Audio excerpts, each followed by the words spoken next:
नमस्कार जोहार, आपका स्वागत है खबर छत्तीसगढ़ में। तो आइए जानते हैं छत्तीसगढ़ के हर छोटे बड़े शहर से 25 फटाफट बड़ी खबरों को। इससे पहले यदि आप वीडियो को लाइक नहीं किए तो लाइक कर दीजिए और चैनल में नए हैं तो चैनल को सब्सक्राइब कर लीजिए। और आप वीडियो को कहां से देख रहे हैं कमेंट बॉक्स में हमें जरूर बताइए। छत्तीसगढ़ में सरकार का नया आदेश, अब 24 घंटे खुली रहेंगी दुकानें, रजिस्ट्रेशन फीस पर इनको आपत्ति। जो छत्तीसगढ़ में दुकानों के संचालन को लेकर बड़ा निर्णय लिया गया में छत्तीसगढ़ सरकार ने अब 7 दिन 24 घंटे दुकानों के संचालन की अनुमति दे दी है, यानी दिन हो या रात जनता कभी भी खरीदारी कर सकती है। विष्णुदेव साय सरकार ने इस संबंध में आदेश जारी कर दिया है। राज्य सरकार ने दुकान एवं स्थापना को लेकर नया अधिनियम लागू कर दिया। हालांकि इस अधिनियम का लाभ लेने के लिए दुकानदारों को श्रम विभाग में पंजीयन करवाना अनिवार्य होगा। यह नियम 10 या उससे अधिक कर्मचारियों की संख्या वाले दुकानों या संस्थानों पर ही लागू होगा। पदोन्नति नियम में संशोधन को चुनौती देने वाली याचिका खारिज, हाईकोर्ट ने लिया यह बड़ा फैसला। जब बिलासपुर हाईकोर्ट ने एक मामले में कहा कि जनहित के लिए बनाए गए वैधानिक नियमों को केवल इसलिए रद्द नहीं किया जा सकता क्योंकि वे किसी व्यक्ति को कठिनाई पहुंचाते हैं। इसके साथ ही chief justice Ramesh Sinha, justice Vibhu Datta Guru खंडपीठ ने हाईकोर्ट के चतुर्थ श्रेणी कर्मचारियों के पदोन्नति नियम में संशोधन को चुनौती देने वाली याचिका को खारिज कर दिया है।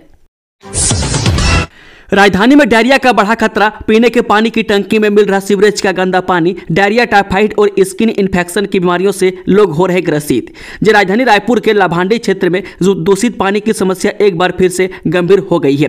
वह पीएम आवास कॉलोनी के संकल्प सोसाइटी में गंदा पानी पीने से 2 लोग डायरिया और टाइफाइड से ग्रसित हो गए, जबकि कई लोगों को स्किन इन्फेक्शन होने की शिकायत है। इस घटना ने नगर निगम की लापरवाही को एक बार फिर उजागर कर दिया है। बता दें कि 1 साल पहले लाभांडी क्षेत्र दूषित पानी पीने से सैकड़ों लोग बीमार हुए थे, लेकिन 1 साल बीत जाने के बाद भी निगम की ओर से ठोस कदम न उठाने से फिर वही हालत बनते नजर आ रहे हैं। पत्रकार मुकेश चंद्राकर हत्याकांड, एसआईटी जल्द पेश करेगी चार्जशीट, हो सकते हैं बड़े खुलासे। जो छत्तीसगढ़ के बीजापुर में पत्रकार मुकेश चंद्राकर हत्याकांड की जांच अब अपने अंतिम चरण में है।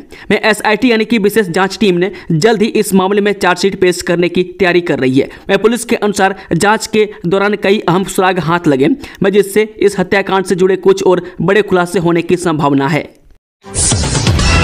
बलौदाबाजार हिंसा मामले में कांग्रेस विधायक देवेंद्र यादव को सुप्रीम कोर्ट से मिली जमानत। जे बलौदाबाजार में हुई हिंसा के मामले में भिलाई से कांग्रेस विधायक देवेंद्र यादव को सुप्रीम कोर्ट से जमानत मिल गई है। उनको जमानत मिलने के बाद क्षेत्र के कांग्रेस नेताओं और उसके समर्थकों में खुशी की लहर छा गई। बता दें कि पूर्व सीएम ने भूपेश बघेल ने अपने एक्स हैंडल पर लिखा, सर्वोच्च न्यायालय ने आज सरकारी षड्यंत्र में जेल में बंद भिलाई विधायक देवेंद्र यादव को जमानत दे दी है। यह हत्या की जीत है, यह सरकारी षड्यंत्र की हार है। वे आने वाले समय में यह साबित हो जाएगा कि सरकार ने उन्हें गलत तरीके से महीनों में जेल में रखा।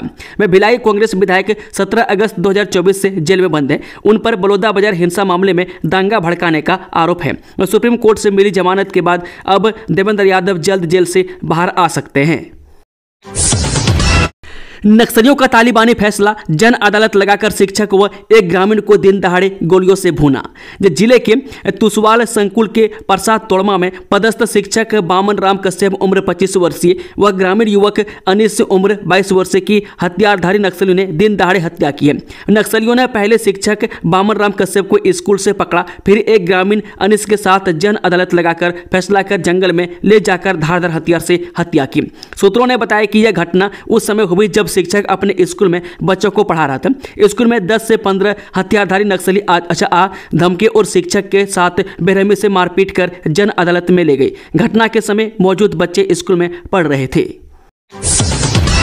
महिला पुलिसकर्मी को दौड़ा दौड़ा कर पीटा, 40-50 लोगों के खिलाफ दर्ज हुई एफआईआर। त्रिस्तरीय पंचायत चुनाव के मतदान हार जीत के फैसलों को लेकर कांकेर जिले में पक्ष और विपक्ष के बीच विवाद इतना बढ़ गया वो एक दूसरे पर टूट पड़े। मौके पर पहुंचे पुलिसकर्मी जब मतपेटी को छीनने की कोशिश कर रहे भीड़ को रोकने पहुंची तो भीड़ पुलिस पर भी टूट पड़ी और महिला पुलिसकर्मी को दौड़ा दौड़ा कर पीटा। वायरल हो रहे एक वीडियो के आधार पर पुलिस ने एक को गिरफ्तार और 40 से 50 लोगों पर केस दर्ज कर लिया है। वारदात जिले के कांकेर चारामा और नरहरपुर विकास खंड का है, जहां मतदान शांतिपूर्ण रहा, लेकिन मतगणना के बाद काफी जगहों पर विवाद की खबरें सामने आई। बुधवार को मतगणना के दौरान ग्राम पुसवाड़ा में माहौल उस समय तनावपूर्ण हो गया जब मतगणना के बाद सरपंच प्रत्याशी रुखमणि कोसम चुनाव हार गई, जिससे समर्थक आग बबूला हो गए। दिल्ली की नई मुख्यमंत्री ने किया बड़ा ऐलान, महिलाओं के लिए खुशखबरी, हर महीने 2500 रुपये की सहायता। जब दिल्ली की महिलाओं के लिए बड़ी खुशखबरी आई है। वे भारतीय जनता पार्टी यानी कि बीजेपी की सरकार बनने के बाद दिल्ली की महिलाओं को हर महीने 2500 रुपये की सहायता राशि जल्द ही मिलनी शुरू हो जाएगी।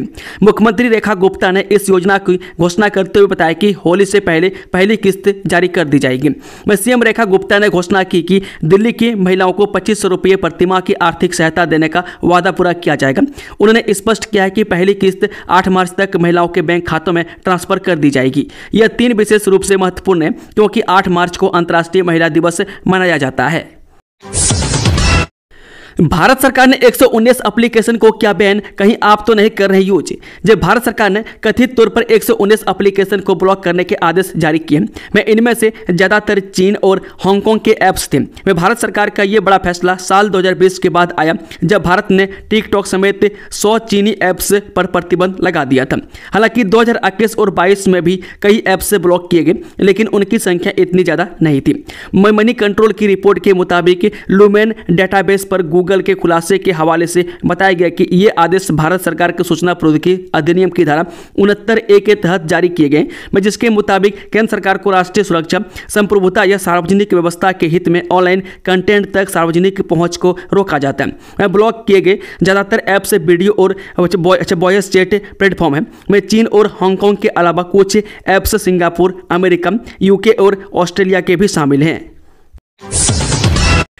कांग्रेस नेता नागेंद्र राय गिरफ्तार, युवक को जान से मारने की दी थी धमकी। जब बिलासपुर के तोरबा थाना पुलिस ने ब्लॉक कांग्रेस कमेटी मस्तूरी के अध्यक्ष नागेंद्र राय को गिरफ्तार कर लिया है। उन पर युवक से जमकर गाली गलौज करने और जान से मारने की धमकी देने का आरोप है। पुलिस ने उनके खिलाफ धारा 296, 351 क्लॉज 2 के तहत मामला दर्ज किया है और साथ ही प्रतिबंधात्मक कार्रवाई भी की गई है। पुलिस के अनुसार नागेंद्र राय पर लगाए गए आरोपों की पुष्टि होने के बाद यह कार्रवाई की गई। वह फिलहाल मामले की जांच जारी है। कर्मचारियों से मारपीट कर मतदान पेटी लूटने की कोशिश, 100 से ज्यादा लोगों पर एफआईआर। जब छत्तीसगढ़ के महेंद्रगढ़ से पहले चरण के चुनाव के दौरान मतदान पेटी लूटने की कोशिश का मामला सामने आया है। वह ड्यूटी के दौरान कर्मचारियों से मारपीट भी हुई थी। वह पुलिस ने आरोपियों के खिलाफ एफआईआर दर्ज कर लिया है। यह पूरा मामला कटकोना पंचायत का है। वह मिली जानकारी के अनुसार कटकोना पंचायत में 17 फरवरी को कुछ बदमाशों ने मतदान पेटी लूटने की कोशिश की थी। इस दौरान उन्होंने कर्मचारियों से मारपीट भी की। वह पूरे मामले में पुलिस ने एक्शन लेते हुए 107 लोगों के खिलाफ एफआईआर दर्ज कर लिया और आगे की कार्रवाई में जुट गई है। पंचायत चुनाव में लापरवाही पर कड़ी कार्रवाई, 3 अधिकारी निलंबित। त्रिस्तरीय पंचायत चुनाव में लापरवाही बरतने पर कलेक्टर एवं जिला निर्वाचन अधिकारी ने सख्त कदम उठाते हुए 3 अधिकारी को तत्काल प्रभाव से निलंबित कर दिया है। यह कार्रवाई चुनाव कार्यों में अनियमितता और लापरवाही के चलते की गई। ग्राम पंचायत चुनाव में मतदाताओं को लुभाने के लिए प्रत्याशी ने बांटे नकली चांदी के गहने, ग्रामीणों में आक्रोश। जब ग्राम पंचायत चुनाव का दूसरा चरण दिनांक 20 फरवरी को हुई। वह चुनाव को लेकर पंच, सरपंच, जनपद पंचायत के प्रत्याशी दमखम के साथ मैदान में उतरे हुए हैं। वे लोग जब लोभ लुभावन के वादे के साथ ग्राम पंचायत तोड़तरा खुर्द में 150 से अधिक नकली ज्वेलरी बिल के साथ नकली चांदी वितरण किया गया।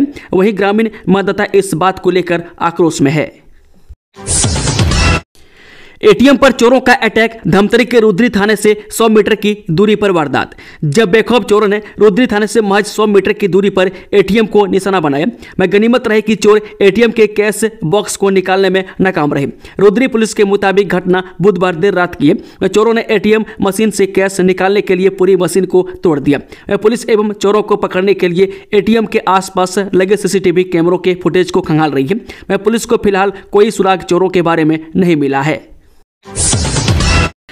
13 पीओएस एजेंट गिरफ्तार, मयूल बैंक के अकाउंट के लिए फर्जी सिम बेचने का आरोप। साइबर क्राइम करने वाले लोगों के खिलाफ पुलिस लगातार एक्शन ले रही है। इसी कड़ी में रायपुर रेंज के साइबर थाना पुलिस ने बड़ी कार्रवाई की अंजाम दिया। वह पुलिस ने मयूल बैंक अकाउंट के लिए फर्जी सिम कार्ड बेचने वाले 13 पीओएस एजेंट को गिरफ्तार कर लिया। वह पुलिस की यह पूरी कार्रवाई ऑपरेशन साइबर शील्ड के तहत की गई। बता दें कि अब तक पुलिस ने इस मामले में 98 आरोपियों को गिरफ्तार किया। वह पकड़े गए लोगों पर आरोप है कि इनके द्वारा जारी सिम यूनाइटेड अरब अमीरात, श्रीलंका, नेपाल, म्यांमार में इस्तेमाल हो रहे हैं। वह पुलिस को इस बात की सूचना जांच के दौरान मिली। अपराध में उपयोग किए गए 1763 सिम कार्ड, 590 मोबाइल फोनों की पहचान की जा चुकी है। आरोपियों के खिलाफ थाना सिविल लाइन में विभिन्न धाराओं के तहत कार्रवाई की गई। आगे की जांच रेंज साइबर थाना रायपुर की ओर से की जा रही है। सरपंच प्रत्याशी पर जानलेवा हमला, दूसरे प्रत्याशी के भाई पर लगा आरोप, गरमाया माहौल। जिले की ग्राम पंचायत मनोद में दो पक्ष में मारपीट हो गई। मामला चुनाव प्रचार से जुड़ा बताया जा रहा है। वह मारपीट इतनी ज्यादा हुई कि मामला थाने तक पहुंच गया। वह सरपंच प्रत्याशी चुमन लाल सोनकर के भाई ललित कुमार सोनकर ने दूसरे सरपंच प्रत्याशी देवेंद्र साहू पर लाठी डंडे से मारपीट करने का आरोप लगाया। वह घायल अवस्था में वे अस्पताल पहुंचे। उपचार करने के बाद थाना आए और लिखित शिकायत दर्ज कराई। त्रिस्तरीय पंचायत चुनाव में प्रत्याशी ले रहे टोना टोटका का सहारा, मतदान केंद्र के चारों ओर दिखे हैरान करने वाले दृश्य। जब छत्तीसगढ़ में त्रिस्तरीय पंचायत चुनाव जारी है, ऐसे में सरपंच पद चुनाव जीतने के लिए लोग तरह तरह के हथकंडे अपना रहे हैं। मैं पिछले बार कई तरह, इस बार भी टोना टोटका का सहारा लिया जा रहा है। मैं धरसीवा जनपद पंचायत क्षेत्र की ग्राम पंचायत सांकरा में देर रात हैरान करने वाले दृश्य देखने को मिले हैं। बता दें कि यहाँ जिस शासकीय स्कूल में मतदान केंद्र बनाए गए, उस स्कूल के सभी दक्षिण एवं पूर्व दिशा के गेट सहित सभी गेट के बाहर पीले चावल और नींबू मिले हैं। इन्हें देखकर ग्रामीण भी आश्चर्यचकित है कि आखिर कौन है जो हर बार पंचायत चुनाव में टोना टोटका का सहारा लेते हैं।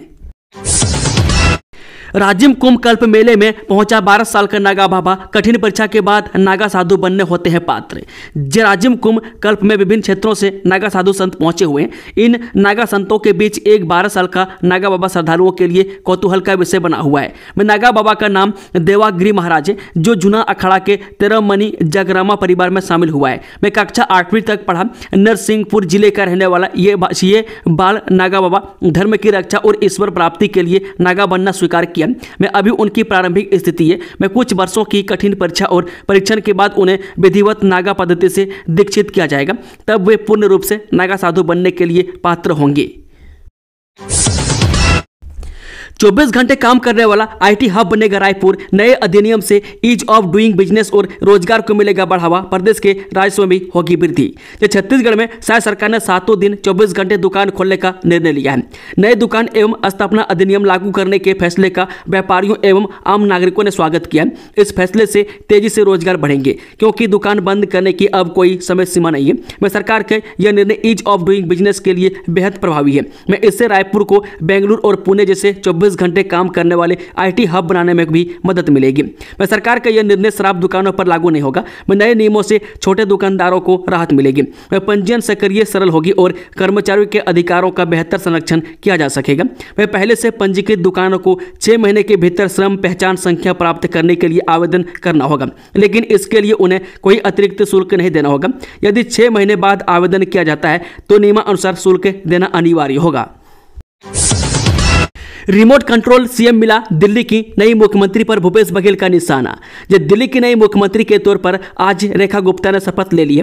मैं कुछ देर में वह आधिकारिक तौर पर इस पद को संभाल लेंगी। मैं रेखा गुप्ता के सीएम बनने पर छत्तीसगढ़ के पूर्व सीएम भूपेश बघेल ने निशाना साधा है। उन्होंने कहा कि सरकार दिल्ली से ही चल रही है, एक और रिमोट कंट्रोल मुख्यमंत्री मिला है। भूपेश बघेल ने यह भी कहा कि उन्हें तो अनुभव भी नहीं है और पार्टी ने रेखा गुप्ता को सीएम बना दिया। दुर्ग में ANI से बातचीत में प्रदेश के पूर्व सीएम भूपेश बघेल ने कहा कि एक सप्ताह के बाद जाकर उन्हें नया मुख्यमंत्री मिला है। मैं मध्य प्रदेश हो, राजस्थान हो या दिल्ली हो, ऐसे लोग जो पहली बार चुनकर आए हैं, मैं जिन्हें अनुभव नहीं है, उन्हें मुख्यमंत्री बनाया गया है। मैं दिल्ली से ही सरकार चल रही है, एक और रिमोट कंट्रोल मुख्यमंत्री मिला है। डिप्टी सीएम एकनाथ शिंदे की कार को बम से उड़ाने की धमकी, दिल्ली शपथ में गए थे। जब महाराष्ट्र के उप मुख्यमंत्री एकनाथ शिंदे की कार को बम से उड़ाने की धमकी मिलने के बाद हड़कंप मच गया। इस बारे में जानकारी देते हुए एक अधिकारी ने बताया कि धमकी भरा ईमेल गुरुवार को मिला है। मैं इसमें शिंदे की कार को बम से उड़ाने की बात कही गई है। यह ईमेल गोरेगांव और JJ मार्ग पुलिस थानों में मिले, जिसके बाद पुलिस ने जांच शुरू कर दी है। मामूली बात पर बाराती की हत्या, सभी आरोपी गिरफ्तार, चंपा में पुलिस ने निकाला जुलूस। जब पिछले दिनों बारात में आए युवकों पर मामूली विवाद को लेकर बदमाशों ने चाकू से हमला कर दिया था।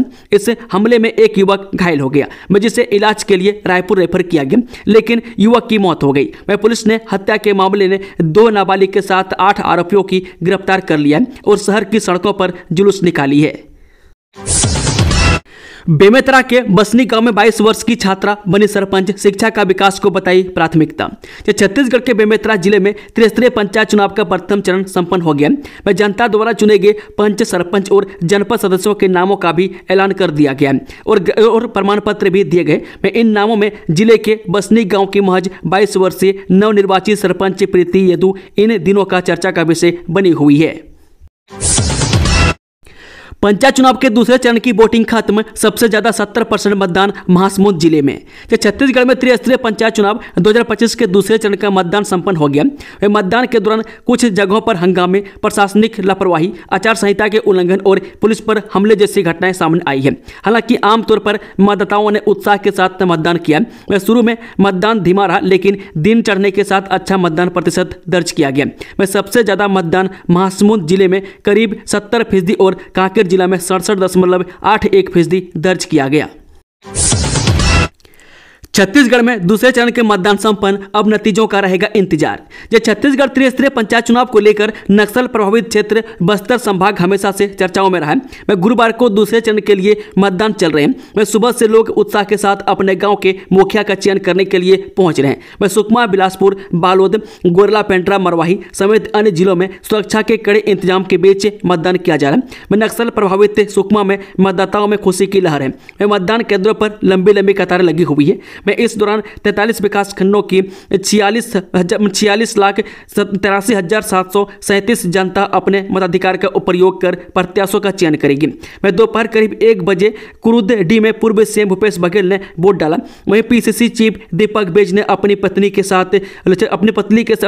के साथ लोहंडीगुड़ा स्थित अपने गांव में मतदान किया है। बांग्लादेश ने भारत को दिया 229 रनों का लक्ष्य, तौहीद हृदय ने बनाया सेंचुरी। चैंपियंस ट्रॉफी 2025 में आज का मुकाबला टीम इंडिया और बांग्लादेश के बीच दुबई में खेला गया।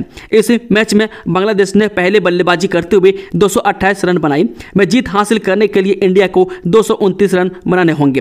बांग्लादेश के लिए हृदय ने 100 रनों की शतकीय पारी खेली। शेयर मार्केट में दोगुना मुनाफे का झांसा देकर 7,20,000 रुपये की ठगी। जब बिलासपुर के सिटी कोतवाली थाना क्षेत्र में एक व्यक्ति के साथ ऑनलाइन ठगी का मामला सामने आया है। यहां अनजान कॉलर ने शेयर मार्केट में निवेश कर पैसा दोगुना करने और परमानेंट जॉब देने का लालच दिया। विश्वास में लेकर आरोपियों ने उनसे अलग अलग किस्तों में लाखों रुपये ऐंठ लिए। शेयर मार्केट में मोटा मुनाफा कमाने और स्थानीय नौकरी का झांसा देकर जालसाजों ने बिलासपुर निवासी राकेश शर्मा को लाखों रुपये की शपथ लगा दी। आरोपियों ने फोन पर भरोसा जीतकर अलग अलग किस्तों में 7,20,000 रुपये ठग लिए। जब लंबे समय तक न तो पैसा दोगुना हुआ और न ही नौकरी मिली, तब राकेश को ठगी का एहसास हुआ। पीड़ित ने सिटी कोतवाली थाने में शिकायत दर्ज कराई है, जिसके बाद पुलिस ने IT एक्ट सहित अन्य धाराओं के तहत मामला दर्ज कर जांच शुरू कर दी है।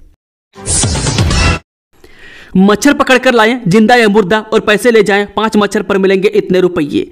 दुनिया भर में अजीबोगरीब ऑफर्स की कमी नहीं है। अक्सर ही कहीं न कहीं से ऐसे ऑफर सामने आते हैं जिनके बारे में सुनकर किसी को भी हैरानी हो सकती है। ऐसे ही एक ऑफर के बारे में हम आज आपको बताने जा रहे हैं। यह ऑफर है मच्छर पकड़कर लाएं जिंदा या मुर्दा और पैसे ले जाएं। जी हाँ, आपने सही सुना। सुनकर अजीब जरूर लगेगा, लेकिन यह ऑफर बिल्कुल सच है। इस बारे में पढ़कर मन में सवाल आना स्वाभाविक है कि इस तरह का ऑफर आखिर किस जगह मिल रहा है। जवाब है फिलीपींस से। फिलीपींस में मच्छर पकड़ने के बदले में पैसे मिलेंगे। यह अजीबोगरीब ऑफर देश की राजधानी मनीला में स्थित एडिसन हिल्स गांव में दिया जा रहा है। बता दें कि एडिसन हिल्स गांव के कप्तान कार्लिटो सेर्नल ने इस बारे में जानकारी देते हुए बताया कि उन्होंने गांव में यह मुहिम चलाई है जिससे ज्यादा से ज्यादा मच्छरों को पकड़ा जा सके। इस ऑफर के तहत हर 5 जिंदा या मुर्दा मच्छरों को पकड़ कर लाने पर 5 फिलीपीन पेसो दिए जाएंगे, जिसकी भारतीय करेंसी में वैल्यू 1.5 रुपये है।